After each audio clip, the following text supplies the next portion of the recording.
안녕하세요. 제2디부장구의 소장 조정입니다. 오늘은 결혼으로 계층 이동의 사다리를 타는 방법이라는 주제로 말씀드리도록 하겠습니다. 2023년 10월 10일 화요일 시작입니다. 2023년 10월 제2디부장구도 28기 공지를 합니다. 주식 강의인데요. 다음 주 월요일부터 일주일간 모집을 하니 관심 있으신 분들은 동영상 밑에 링크를 참조하시기 바랍니다. 유튜브 멤버십으로 자산을 10년에 10배, 20년에 100배 늘리시고 조기 은퇴하시기 바랍니다. 제2디부장구소 유튜브 멤버십은 영상 및 링크를 타고 가입하시면 됩니다. 뉴욕 마켓워치 이스라엘 팔레스타인 전쟁 유가 올라가고 달러 혼조다라는 기사가 있는데요. 어제는 나스닥이 0.39%, S&P 500 지수는 0.63%, 다우존스 지수는 0.59% 오르면서 3대 지수 모두 상승했습니다. 메인 이슈입니다. 이스라엘 팔레스타인 전쟁에도 오른 주가. 팔레스타인 무장정파 하마스의 기습 공격으로 시작된 이스라엘 팔레스타인 전쟁이 지난 주말에 시작이 되었습니다. 이스라엘은 곧바로 보복 공격에 들어갔고 가자 지구를 전면 봉쇄했습니다. 이에 WTI 유가가 3% 넘게 오르면서 86달러를 넘어섰습니다. 그러나 주가는 선물에서는 빠졌지만 오히려 주가는 상승 반전했고 나스닥은 소폭 상승으로 끝이 났습니다. 어제는 주가가 전쟁에도 불구하고 주가가 오른 이유는 무엇일까요? 첫 번째는 국채 수익률이 떨어졌습니다. 위험한 상황이 벌어지면 미국으로 돈이 몰립니다. 소위 안전자산 선호 현상이죠. 따라서 미국 국채로 돈이 몰릴 것이고 높은 국채 수익률을 떨어뜨리는 역할을 합니다. 국채 수익률 하락은 밸류에이션이 높은 나스닥의 주가를 밀어 올립니다. 그래서 주가가 올랐죠. 실제로 오늘 미국채 수익률은 전체적으로 빠지고 있습니다. 두 번째는 미국 정부의 셧다운 공포가 사라졌습니다. 미국 공화당의 케빈 메카시 하원 의장이 투표에 의해 해임 결의안이 통과되었습니다. 왜냐하면 민주당이 유리한 예산안을 통과시켰다는 것이 공화당 강경파가 그를 해임시킨 이유입니다. 45일짜리 임시 예산안인데 11월이면 다시 미국 정부 셧다운에 의한 불확실성이 부각될 예정이었습니다. 그런데 이스라엘 팔레스타인 전쟁이 벌어졌죠. 미국의 우방 이스라엘을 구하기 위해 미국은 항공모함을 급히 중동 지역으로 파견했습니다. 미국이 망 보고 있을 테니 이스라엘 보고 대놓고 팔레스타인 패라는 얘기입니다. 러시아 우크라이나 전쟁에서도 알 수 있듯이 전쟁은 쉽게 끝나지 않을 수 있습니다. 그러니 이스라엘을 미국이 돕기 위해서는 돈이 필요합니다. 따라서 미국 의회는 하원 의장을 빨리 뽑고 이스라엘을 위한 예산안을 통과시켜야 합니다. 전쟁으로 인해 정부 셧다운과 그로 인한 미국의 신용등급 하락의 불확실성이 이번 전쟁으로 제거되었습니다. 세 번째는 이스라엘 팔레스타인 전쟁은 국지전입니다. 이스라엘과 팔레스타인은 산유국이 아니죠. 게다가 경제 규모도 작습니다. 확전만 되지 않는다면 국제유가, 물가 등에 미치는 영향이 작습니다. 따라서 주가에 미치는 영향이 미미하죠. 만약 확전이 일어난다면 국제유가가 뛰면서 다시 인플레이션이 일어날 수 있습니다. 확전은 이스라엘하고 이란 간 전쟁입니다. 왜냐하면 하마스의 배후가 이란이라는 얘기가 있어서입니다. 이란이 하마스에 무기를 대줬고 그로 인해 하마스의 이스라엘 공격이 있었다는 것이죠. 이스라엘의 돈은 한국에서 들어갔다는 얘기도 있습니다. 한국에 그동안 이란 제재로 묶여있던 이란 자금을 이번에 풀어줬습니다. 바이든 정부는 국제유가가 뛰자 이란의 석유 생산을 늘리기 위해 한국에 묶여있던 돈을 이란에 송금하기로 했죠. 그러나 이 돈으로 이란은 하마스를 지원했고 하마스는 이스라엘에 2,500발의 로켓포를 쐈다는 얘기입니다. 만약 이스라엘과 이란이 싸운다면 중동의 화약고는 폭발할 것입니다. 그러나 이스라엘과 이란 사이에는 사우디아라비아, 이라크가 있고 전쟁을 하려면 이들 국가의 영공을 지나야 합니다. 따라서 이번 전쟁이 확전될 여지는 작다고 시장은 본 듯합니다. 게다가 러시아도 이란에게 이번 사태에 대해 자제할 것을 당부했습니다. 왜냐하면 이란이 러시아에 드론을 비롯한 무기를 제공하고 있습니다. 한창 러시아가 우크라이나와 싸우고 있는데 하마스에 이란이 무기를 제공한다면 자신의 무기 공급에 차질이 벌어집니다. 따라서 러시아가 적극적으로 이란을 말리고 있습니다. 네 번째는 연준 위원들의 태도 변화입니다.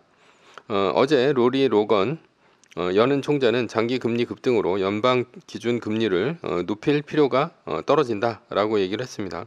사실 연준이 제일 건드리고 싶은 것이 장기 금리입니다. 연준은 기준 금리를 건드려 봐야 단기 금리를 올리고 내립니다. 시장에서 연준의 의도와 반대로 배팅을 하면 연준은 대단히 곤란해집니다. 예를 들어 연준은 지금 물가가 너무 높아 기준금리를 올리고 있는데 시장에서는 경제가 너무 안 좋을 것 같아 장기 국채를 산다면 오히려 장기물 금리는 떨어집니다. 장기물 금리가 중요한 것은 미국채 10년물 금리가 미국 주택 모기지와 연동되어 있다는 것입니다. 따라서 연준이 금리를 올리는데 시장에서 국채를 사들여 미국채 10년물 금리가 떨어진다면 오히려 주택 모기지 금리가 떨어져 집을 사는 수요가 높아질 수 있습니다.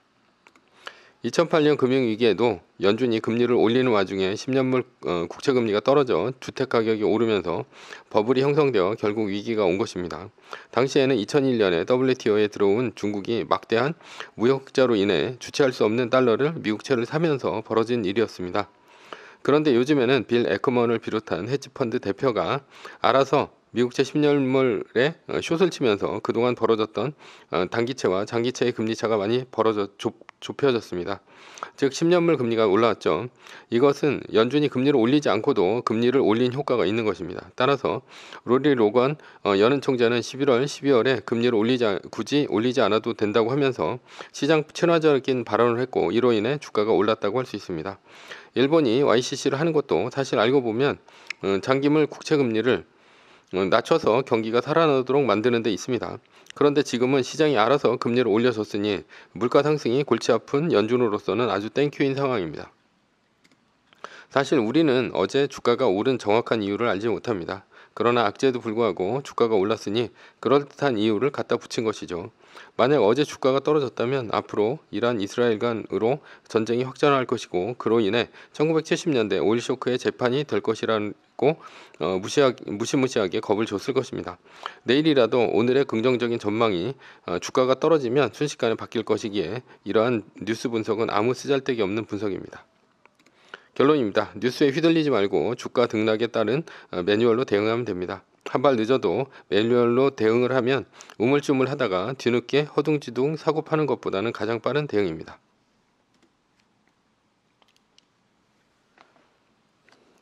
서브 이슈입니다. 결혼으로 계층 이동의 사다리를 타는 방법. 앙드레 코스톨라니가 얘기한 부자가 되는 4가지 방법이 있습니다. 첫 번째, 부자의 자녀로 태어나는 것이고요. 두 번째는 부자와 결혼하는 것이고, 세 번째는 사업을 하는 것이고, 네 번째는 투자를 하는 것입니다. 첫 번째는 대부분의 사람들이 부자로 태어나지 않을 것이니 다시 태어나는 수밖에 없습니다. 세 번째는 사업을 하는 것이니 투자와 맞지 않습니다. 네 번째는 매뉴얼을 지키며 투자를 하면 됩니다. 매일 얘기하고 있는 중이죠. 코스텔라니도 부자가 되고 싶다면 투자자가 되라고 했습니다. 그러나 부자와 결혼하는 것이 힘든 일일까요? 오늘은 부자와 결혼하는 상승혼에 대해서 알아보도록 하겠습니다. 부자와 결혼을 생각하기 전에 우리는 남녀의 본질에 대해 알아볼 필요가 있습니다. 상류사회로 가는 3가지 그리고 상류층으로 이끌어지는 아비투스라는 영상을 먼저 보시고 오면 도움이 됩니다. 물론 안 읽어도 이 글과는 크게 관계는 없습니다. 남자와 여자는 계급이 있습니다. 그 계급은 피라미드 구조이고 먹이사슬 구조입니다. 최상위 포식자는 잘생긴 남자입니다. 약 5%를 차지하고 있습니다. 그 하위는 30%의 예쁜 여자이고요. 그리고 그 하위는 70%의 보통의 여자이고 나머지 95%는 보통의 남자가 밑바닥을 깔고 있습니다. 보통 예쁜 여자가 최상위를 차지할 것 같지만 그렇지 않습니다. 우리가 그렇게 생각하는 이유는 주로 남자가 대시하고 여자가 튕기는 구조에 익숙해져 있기 때문입니다. 그 얘기는 우리가 보통의 남자라는 얘기입니다. 그래서 5%의 잘생긴 남자가 여자를 독식한다는 사실을 모릅니다. 잘생긴 남자의 인터넷 썰을 보면 185cm 이상의 큰 키에 시원시원한 이목구비를 갖춘 남자의 카톡을 보고 놀랐다는 내용을 심심치 않게 찾아볼 수 있습니다. 잘생긴 남자의 카톡에는 수많은 여자들의 프로필이 있었고 그렇다고 못생긴 여자도 아니었습니다. 그런데 그 잘생긴 남자는 카톡을 읽지도 않습니다. 그래서 170cm이고 평범하게 생긴 자신의 모습과 비교되어 자괴감이 든다는 내용입니다. 왜냐하면 자신은 수많은 여자에게 대시를 했고 까이기도 많이 까였고 데이트 비용서부터 데이트 동선까지도 일일이 신경 썼는데도 제대로 된 여자 한번 사귀어보지 못했기 때문입니다. 그래서 95%의 남자들은 20대에 30%의 여자들에게 예쁜 여자들에게 대시를 하고 까이는 일을 반복하게 됩니다. 그렇다면 의문이 하나 생깁니다. 왜 잘생긴 남자와 예쁜 여자의 비율이 이렇게 차이 나는 것일까요? 우선은 남자는 외모 관리를 안 해서입니다. 초등학교를 졸업하게 되면 졸업사진을 찍는데 그때는 여자도 화장을 안 했을 때입니다. 그때 보면 남자와 여자의 잘생긴 비율이 비슷합니다. 그런데 성인이 되면 여자는 다이어트, 화장, 성형, 옷차림 등에 신경을 쓰며 예쁜 여자의 비율이 급격히 늘어납니다. 그러나 남자는 관리를 안 하죠. 잘생긴 외모를 갖출 수 있는데도 성형은 물론이고 화장, 다이어트를 안 하고 외모에도 대부분 신경을 안 씁니다. 그래서 성인이 될수록 남자와 여자의 잘생긴 비율의 차이가 나기 시작하는 것입니다. 그래서 평범한 남자라면 여자처럼 성형, 다이어트, 옷 등을 잘 입어야 합니다. 요즘에 남자들을 위한 뷰티 유튜버들도 많이 나오고 있습니다. 게다가 남자의 외모 중 키도 무시 못합니다. 여자가 바라는 최소한의 훈남의 키는 180cm는 되어야 합니다. 그런데 180cm 이상의 남자는 약 15% 정도밖에 안 됩니다. 우리나라 남자의 평균 키는 175cm 정도 되지만 여자들이 한눈에 반할 만한 키는 180cm 이상입니다. 그러니 나머지 85%의 남자는 일단 키에서 밀리죠. 대한민국 평균 키인 175cm 이상이 된다 하더라도 그 이하의 신장을 가진 50%는 여자에게 남자 취급도 못 받는 것이 현실입니다. 그러나 어디 여자는 그렇습니까? 여자는 키가 커도 작아도 예쁘기만 하면 남자들이 환장을 합니다. 그러니 여자들이 화장, 성형, 다이어트 등으로 예쁜 얼굴과 몸매를 가꾼다면 남자들에게 수시로 대시를 받는 것입니다. 그러나 170cm 이하의 남자들은 남자 취급도 못 받죠. 예쁜 여자들이 남자들에게 대시를 받는 것은 남녀의 호르몬 차이 때문입니다. 특히나 10대, 20대의 남자들은 거의 동물에 가깝죠. 따라서 예쁜 여자라면 사죽을 못 씁니다. 반면에 여자들은 여자들에 비해 신중하게 남자들을 고릅니다. 여자들은 왜 남자를 신중하게 고를까요? 우리는 현대를 살고 있지만 인류가 살아온 역사에 비하면 현대의 삶은 아주 짧습니다. 이족 보행을 한 것은 약 700만 년 정도인데요. 그러나 역사가 쓰여지고 문명으로 산 것은 오래되어 봐야 약 7,000년 정도입니다. 그리고 산업혁명 이후로 본다면 약 300년 정도에 불과합니다. 따라서 인류의 99%의 삶은 거의 야만인으로 살아왔다고 볼 수 있습니다. 지금 우리가 원시시대를 살고 있다고 칩시다. 이때는 결혼과 같은 법도 없고 남녀 사이에 아무런 규율도 없는 시대입니다. 이때 우리가 여자가 남자를 고를 때 어떤 것을 보고 고를까요? 우수한 유전자를 가진 남자를 고를 것입니다. 왜냐하면 여자는 임시를 하는 순간 10달 동안 아기를 자신의 뱃속에서 키워야 하고 아기가 성인이 될 때까지 돌봐야 합니다. 그러나 이때는 결혼이라는 법도 없고 남자가 아이를 양육할 의무도 없기 때문에 남자는 여자가 아이를 낳을 때쯤이면 이미 떠나고 없을 것입니다. 그러니 여자는 남자를 신중하게 고를 수밖에 없는 것이죠. 즉 야만의 시대에도 여자가 아이를 낳아도 옆에서 지켜주고 함께 키워줄 능력이고 자상한 남자를 신중하게 골라야 하는 것입니다. 그러한 DNA를 갖춘 여자가 지금까지 살아남았을 것이고요. 그래서 여자는 한 남자를 사랑합니다. 그러나 남자는 여자와 다르죠. 리처드 도킨스의 이기적인 유전자에서처럼 최소한 자신의 유전자를 많이 남기고 가는 것이 남자의 목적입니다. 그래서 현대에도 애인이 옆에 있어도 예쁜 여자만 지나가면 자연스럽게 눈길이 가는 것입니다. 그리고 남자는 여자를 보는 눈도 여자에 비해 낮습니다. 여자가 보통 수준의 외모이면 남자는 애인이 없을 때 만남을 가집니다. 그래서 10대, 20대의 남자들은 넘쳐 흐르는 호르몬 때문에 여자에게 끊임없이 대시하는 것이 일상입니다. 남녀가 결혼하는 데 있어서 3가지 단계가 있습니다. 첫 번째는 만남이고요. 두 번째는 연애고 세 번째는 결혼입니다. 일단 만나 연애를 하고 연애를 해야 당연하지만 결혼을 합니다. 서로에게 끌리지 않는다면 만남 자체가 시작되지가 않습니다. 따라서 최소한 만날 정도의 매력은 있어야 합니다. 그리고 연애를 시작하고 결혼에 골인합니다. 그래서 잘생긴 남자와 예쁜 여자는 만남 연애로 가는 길이 평범한 사람보다 쉽습니다. 따라서 더 많은 이성을 만나볼 기회가 있는 것입니다. 그러나 대부분의 평범한 남자와 평범한 여자는 이성을 만남을 시작조차 못하는 경우가 많습니다. 그래서 연애는 고사하고 만남조차 못해본 사람들은 젊은 시절을 대부분 모쏠로 지냅니다. 그런데 아무리 예쁜 여자라 하더라도 실제 자신이 원하는 사람과 결혼까지는 쉽지 않습니다. 왜냐하면 남자와 여자의 목적이 다르기 때문이죠. 남자가 여자를 만나는 목적은 연애가 목적이고 여자가 남자를 만나는 목적은 결혼이 목적입니다. 그래서 연애는 여자가 허락을 해줘야 시작을 하고 결혼은 남자가 허락을 해줘야 한다는 얘기가 있습니다. 즉 연애의 주도권은 여자가 잡고 있지만 결혼의 주도권은 남자가 쥐고 있다는 얘기입니다. 대부분의 남자는 여자와의 관계를 연애로 끝내려 합니다. 그리고 남자는 더 많은 여자를 만나려고 합니다. 그러나 여자는 자신이 원하는 사람과 사귀면 결혼까지 가려고 합니다. 그래서 예쁜 여자가 나이도 차고 오랫동안 연애만 하면서 결혼을 미루는 남자가 있다면 심정적으로 매달리게 됩니다. 예를 들어 남자 아이돌과 여자 아이돌이 있습니다. 남자 팬들은 여자 아이돌을 좋아하지만 더 어리고 예쁜 여자 아이돌이 나타나면 갈아탑니다. 그래서 여자 아이돌의 수익은 음원 스트리밍 수익이 대부분입니다. 그래서 여자 아이돌은 돈 되는 행사를 주로 뛰죠. 그러나 여자 팬들은 남자 아이돌을 좋아하면 새로운 남자 아이돌이 나와도 갈아타지 않고 한번 좋아한 남자 아이돌과 팬심으로 끝까지 가는 경우가 많습니다. 시나 H.O.T, 잭스키스, 빅뱅 등 오래된 남자 아이돌들은 한번 팬층을 형성하면 팬들은 남자 아이돌 그룹과 함께 늙어갑니다. 그래서 여자 팬들은 남자 아이돌을 위해 스트리밍은 물론이고 음반, 굿즈, 콘서트 등 전방위적으로 물량 공세를 펼칩니다. 아마도 여자들은 남자 아이돌을 자신의 남편이자 아이로 생각하고 챙겨주고 하는 것이 아닌가 하는 생각이 듭니다. 남자가 결혼에 소극적인 이유는 무엇일까요? 남자는 결혼해서 가정을 꾸리고 아이를 낳으면 양육을 책임져야 하기 때문입니다.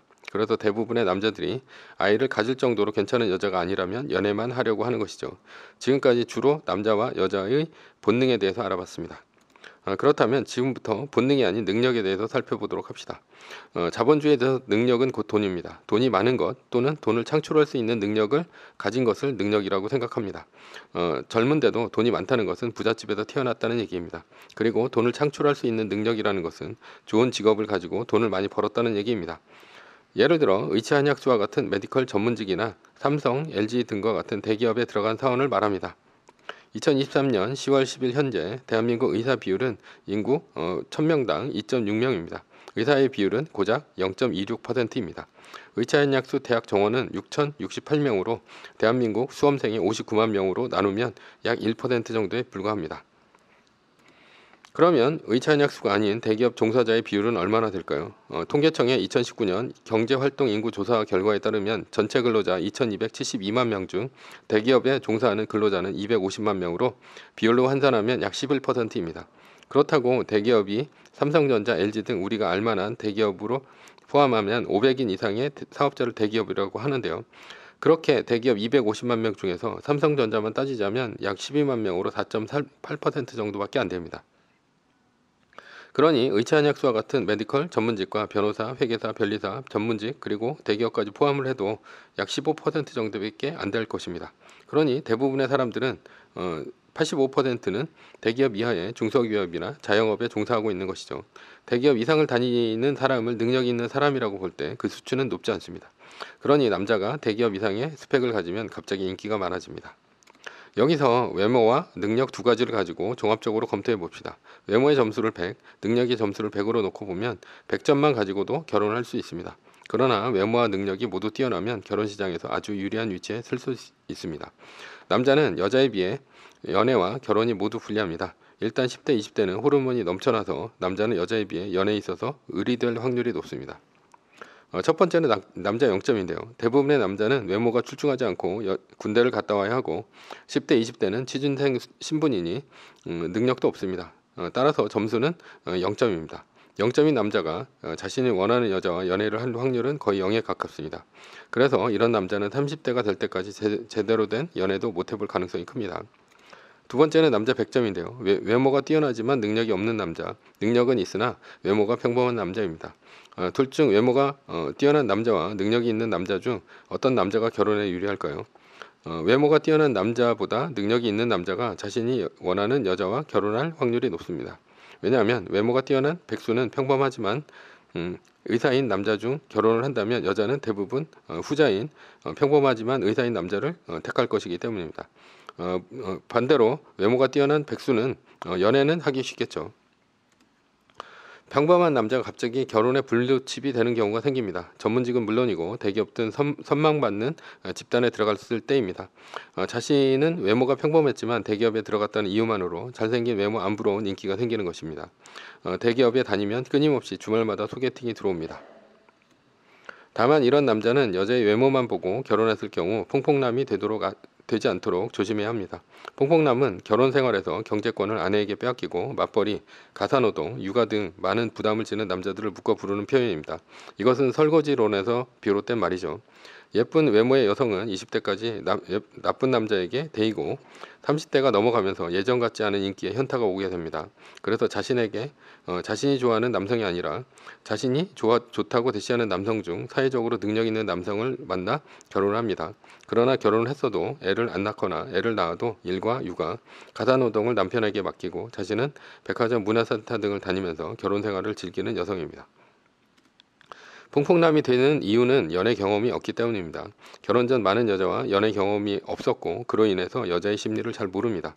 그러니 여성이 자신과 왜 결혼하는지 모릅니다. 결국 자신이 결혼하자고 해서 결혼했으니 결혼해서도 을로 살 수밖에 없습니다. 결혼을 했다고 해서 경제권은 무조건 여자에게 주면 안 됩니다. 경제권은 경제관념이 뛰어난 사람이 갖는 것입니다. 사치 않은 사람이 월급 봉투를 관리하면 나중에 뺏을 수도 없는 곤란한 경우를 많이 봤습니다. 따라서 결혼을 해서 당분간은 돈 관리는 돈 버는 사람이 각자 하는 것이 맞습니다. 세 번째는 남자 200점인데요. 외모도 뛰어나고 능력도 뛰어난 경우입니다. 물론 이런 남자는 상승혼을 할 가능성이 매우 높습니다. 그렇지만 이런 남자는 상승혼을 하지 않을 가능성이 또한 매우 높습니다. 이유는 자신이 능력이 되니 굳이 돈은 많지 않아도 되고 자신이 마음에 드는 예쁘고 어리며 현명한 여자를 골라 결혼할 가능성이 높기 때문이죠. 오늘의 주제는 부자와 결혼하는 법입니다. 부자는 자신보다 부자이거나 신분이 높은 사람과 결혼하는 것이 상승혼입니다. 이와 다르게 동료혼은 경제적 능력이면 경제적 능력, 신분이면 신분, 같은 사람끼리 결혼하는 것입니다. 상승혼은 평범한 남자가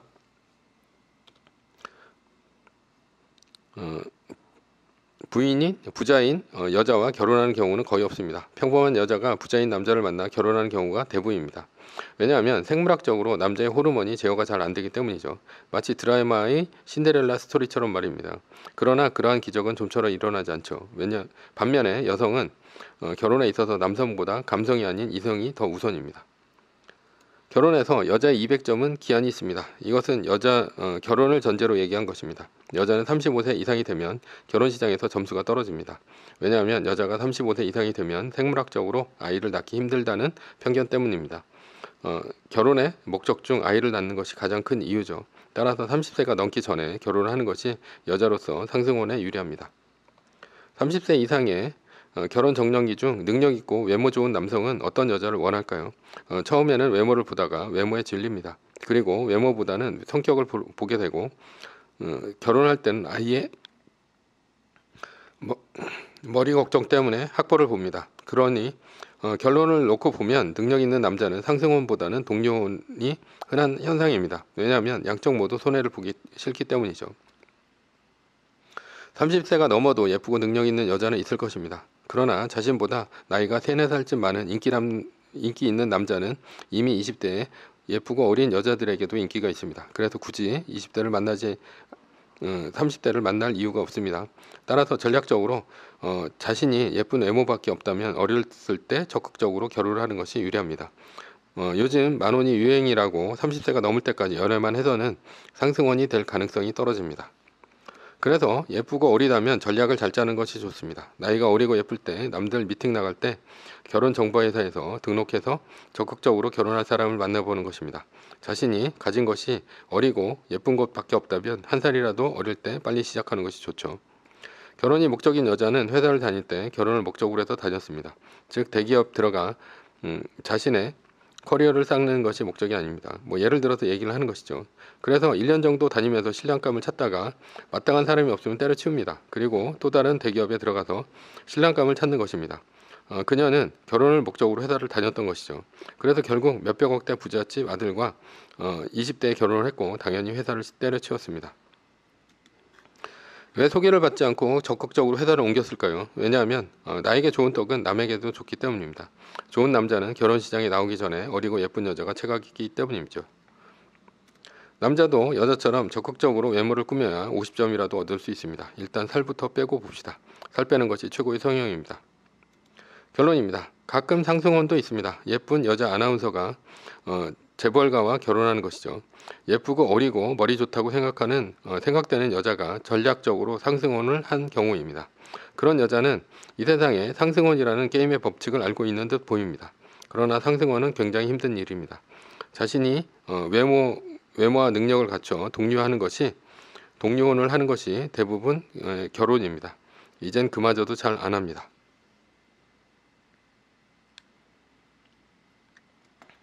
매뉴얼입니다. 세계 1등 주식은 전고점 대비 2.5% 떨어질 때마다 10%씩 팔면서 리밸런싱을 하다가 나스닥 마이너스 3%가 뜨면 말뚝을 박는 것입니다. 그러다 반등이 시작되면 V자 반등 리밸런싱을 하면 됩니다. 자세한 내용은 JD부장부서 인강 사이트에서 강의를 들으시거나 동영상 밑에 리밸런싱 말뚝박기 댓글 링크를 참조하시기 바랍니다. 전제는 세계 1등 주식은 우상향 합니다. 매뉴얼을 지키며 세계 1등에 투자하면 매년 25%의 복리로 10년간 10배, 20년간 100배로 재산을 불릴 수도 있습니다. 위의 상황은 매뉴얼일 뿐입니다. 따를 사람은 따르고 참고할 사람은 참고하시면 됩니다. 주식을 사고 파는 것에 대한 모든 책임과 이득은 자신에게 있습니다. 매뉴얼을 지키려면 머리를 쓰지 말고 머리를 쓰려면 매뉴얼을 지키지 맙시다. 오늘은 결혼으로 계층 이동의 사다리를 타는 방법에 대해서 말씀드렸고요. 지금까지 JD부장구세 소장 주던이었습니다. 지금까지 들어주셔서 감사합니다.